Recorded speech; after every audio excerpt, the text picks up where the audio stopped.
Gary, tell me a little bit about what happened on County Road 3174 this afternoon about 2 o'clock. About 2 o'clock, we received a call from EMS that there was a problem at this address. What we found was that the homeowner, there were 3 people that were there today, a grandmother and 2 children. The mother was at work. She had gotten a generator this morning, I believe, because the power had been out in the house.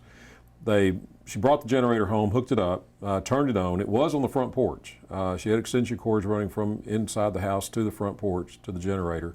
About noon, sometime around lunchtime, the 13-year-old called the mother at work, said something's wrong with grandma, and mother went home and found basically all 3 unconscious, not very responsive, to say the least.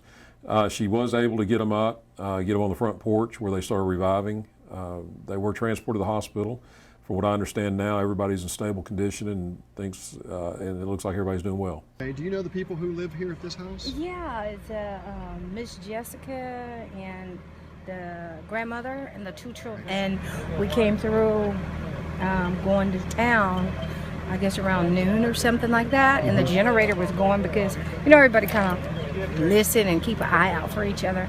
And anyway, when we were down, I guess, what is it, the 31 or something like that, we saw the paramedics zooming, and we're like, oh wow, they're going toward us. So anyway, Miss Washington and I, we came on this way, and we saw everybody down here, and it was like, what's going on? So anyway, we just pray everything goes well for her.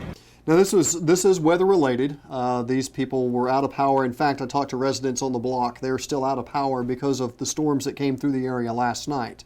So I guess that an important message here would be, if you do use a generator, make sure it's in an area where it's ventilated. Now, it was outside on the porch, yes, but apparently the fumes were getting inside the home.